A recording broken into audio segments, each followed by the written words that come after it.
downloads virtual. A gente ama.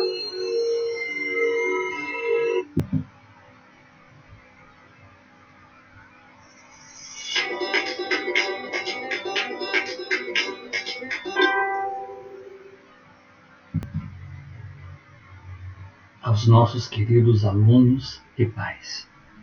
Estamos vivendo uma experiência única na história da humanidade. Nesse momento de desafios inusitados em nossa história, estamos aprendendo o valor de reconectarmos conosco e com o outro ser humano em nosso entorno. Tenhamos fé no Criador que nos chamou e traz o nosso nome gravado na palma de sua mão e nos enche de esperança e graça, ânimo e coragem. Estamos voltando a falar especificamente da Primeira República. Lembremos que nós já fizemos um apanhado do nascimento dessa república, nós passamos por um conjunto de fatores que nos mostraram como ela surgiu, conjunto das causas produtoras do nascimento da nossa república, e agora nós vamos avançar o nosso processo. Só para revisarmos rapidinho, nós temos que lembrar que nós estamos organizando a estrutura na sequência do governo provisório, ou seja, o governo que vem a partir da estruturação da Constituição, da primeira Constituição republicana. Essa estrutura anterior ela foi caracterizada por 4 elementos básicos que você não pode deixar de prestar atenção. Primeiro, a instituição do federalismo. Lembrando que a instituição do federalismo, as províncias foram transformadas em estados, esses estados são membros da federação e, a partir dessa estrutura, nós temos a organização da sede da República, que seria nominada aí de Distrito Federal, que ficou na cidade do Rio de Janeiro. Depois nós temos a separação entre o Estado e a Igreja, lembrando que antes havia no Brasil uma estrutura denominada de padroado. O padroado foi extinto e, consequentemente, nós passamos a ter um Estado laico. Foram criados os símbolos nacionais. Os símbolos nacionais eles vieram para dar identidade à nova república. Eles são parte fundamental para a estrutura de um nacionalismo e principalmente de uma unidade de patriotismo. E depois a promulgação da lei de naturalização. O que seria essa lei de naturalização? O Brasil naquele momento estava cheio de imigrantes. Foi dada a oportunidade para esses imigrantes de se reconhecerem brasileiros. Então, todos aqueles que estavam no Brasil, que eram estrangeiros e que queriam se transformar ou se tornar brasileiros, eles foram aceitos como brasileiros. Esses processos todos eles foram importantes para organizar a estruturação política da nossa república. Lembramos aqui agora, rapidinho, que um dos elementos chaves que estavam norteando a formação dessa república é o positivismo, aquele modelo vindo da França, criado por Auguste Comte, e que tinha na sua dinâmica a ideia da ordem e do progresso. Lema esse que foi colocado em nossa bandeira. Aqui nós temos um fragmento de uma música da década de 30. Essa música ela foi elaborada especificamente por Orestes Barbosa. Orestes Barbosa vai passar essa letra para o nosso querido amigo Noel Rosa, que tinha a tarefa de musicá-la. Ok? Então, aqui nós temos alguns elementos que caracterizam esse processo do positivismo. Vamos ouvir rapidinho essa música. O amor vem do princípio, a ordem.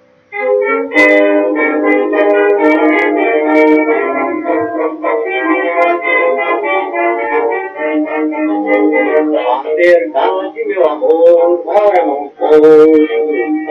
É pilar já na vida, é quem nos diz, e também faleceu no teu pescoço o autor da guilhotina de Paris.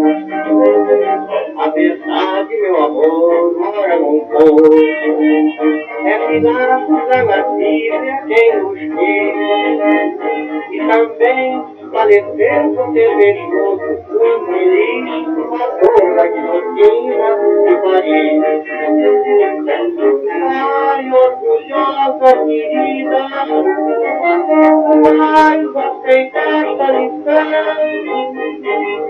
nunca desce da vida, a livra sempre é o coração. O amor vem por princípio, a ordem por base, o progresso é que deve se por fim.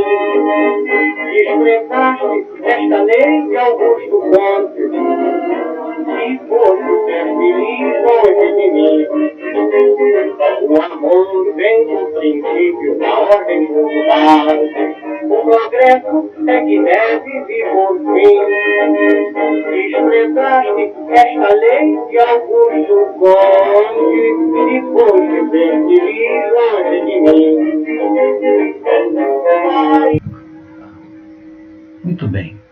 Você observou nessa música que ele está fazendo uma sátira, né?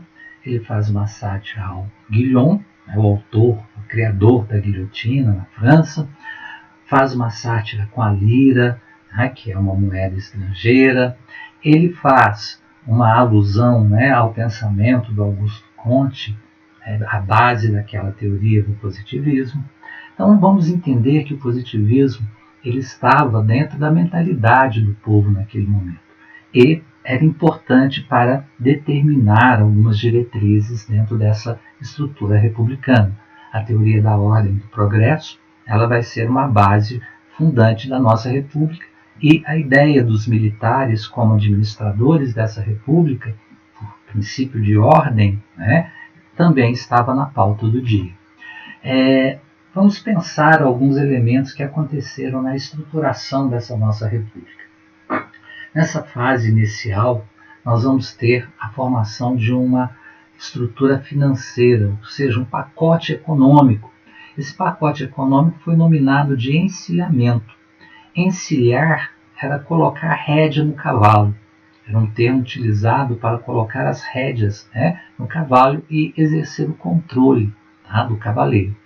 O que significa o encilhamento? O encilhamento é uma reforma financeira que visava, nesse primeiro momento, resolver alguns problemas que a República estava se iniciando, ela passou a ter. Uma delas era a falta de dinheiro circulante, falta de moeda circulante, e a outra, o atraso industrial.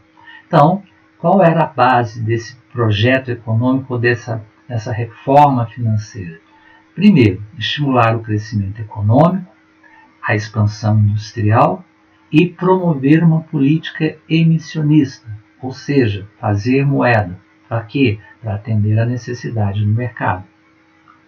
Só que esse projeto todo, né, ele não resultou num projeto satisfatório. Esse projeto foi criado então pelo ministro da Fazenda, Rui Barbosa. Ele tinha altos planos para a industrialização do Brasil. Essa produção de moeda vai colocar dinheiro, né, na mão das pessoas que precisassem de dinheiro para investir no desenvolvimento e principalmente na criação de indústrias. Só que as pessoas iam aos bancos, pegavam dinheiro e investiam na produção de café. Isso lá na frente, no nosso processo de estruturação da República, vai causar um fenômeno que é excesso de produção. Nós vamos ter excesso de produção de café. Isso vai causar uma crise na estrutura do nosso principal produto, que era a base da nossa economia. As consequências desse chamado encilhamento, elas vão ser imediatas. A inflação vai ocorrer e vai subir, né? Vai surgir diversas empresas fantasmas e, principalmente, vai ocorrer especulação financeira. As pessoas vão pegar muitas pessoas vão pegar o dinheiro e vão começar a investir na bolsa de valores. Para quê? Para produzir mais dinheiro. E não vão aplicar esse dinheiro na produção efetiva. Isso vai causar um grave problema na base econômica brasileira. Ok, chegamos à fase da nossa análise de charge, né? Ou especificamente, aqui nós temos uma charge que foi produzida para a Revista Ilustrada em 1891 e tem duas coisas que nos chamam a atenção. Ao fundo você tem a figura de Rui Barbosa, fazendo o quê? Distribuindo dinheiro. O que significa isso? É o encilhamento. E do outro você tem, no primeiro plano, você tem a figura emblemática aqui do nosso querido amigo Floriano Peixoto. Por quê? O Floriano Peixoto ele vai assumir, né, o lugar do Deodoro da Fonseca e vai se colocar como guardião dessa república. Por isso que ele é apresentado ali como uma esfinge, né, e traz na sua mão principalmente uma baioneta, lembrando aí que a baioneta é uma arma do exército. Tá? Então, essa análise, essa charge, ela é também uma sátira, né, aos acontecimentos daquele tempo. A chegada ao poder do Marechal Marechal Floriano Peixoto e o plano do encilhamento, que na verdade não funcionou, né, porque o tesouro, a acumulação, né, financeira que existia no país, ela foi distribuída ou foi delapidada pela ação do nosso querido amigo Rui Barbosa. Ok. Você sabe o que significa inflação? Se você não sabe, faça uma pequena pesquisa sobre isso.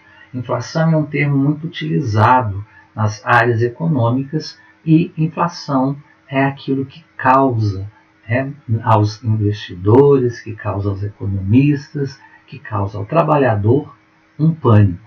Então, aprenda um pouquinho mais fazendo uma pesquisa sobre esse termo. Encilhamento e seu significado.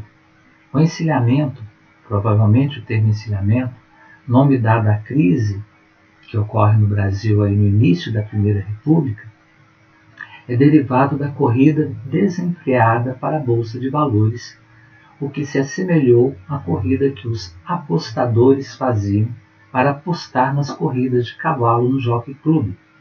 Encilhar é o termo usado para explicar a ação de preparar os arreios em um cavalo. Através de pesquisa, descubra qual a relação dessa crise com a abolição da escravatura no Brasil em 1888. Nós vamos entender que, nesse início de república, a situação brasileira ela vem de um conjunto de transformação.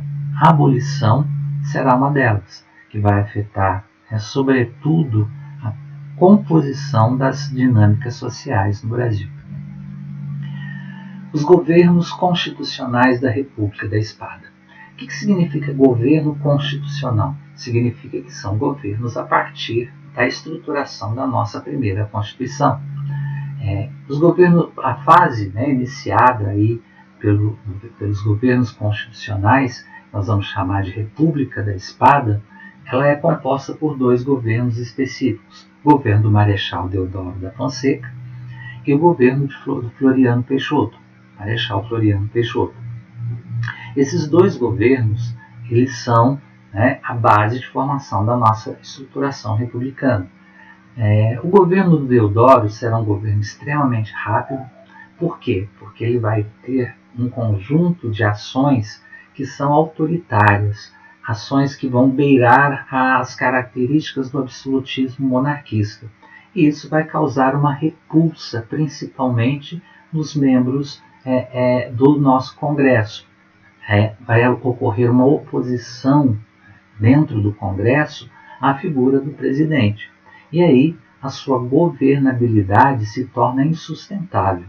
Nesse contexto, sofrendo oposição dentro do Congresso, sofrendo oposição dentro das Forças Armadas, que seria, no caso, a Marinha, o nosso amigo Deodoro da Fonseca, a única alternativa que ele tem, depois de 9 meses de governo, é renunciar.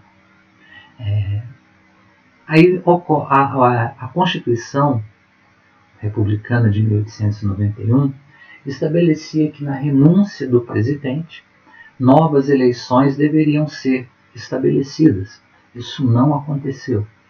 Então, o vice-presidente, Floriano Peixoto, assumiu o governo e assumiu o governo de forma austera, de forma impositiva. Do mesmo jeito que o Deodoro teve oposições, o Floriano também as terá. Só que ele irá combater essas oposições. E o combate a essas oposições vai dar a Floriano o título de Marechal de Ferro. É aquele que resiste a tudo. O governo de Floriano será apoiado principalmente pelos cafeicultores paulistas e por uma grande parcela do exército.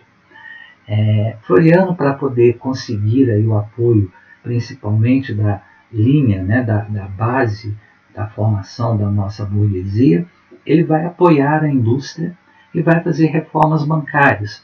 Reformas bancárias para quê?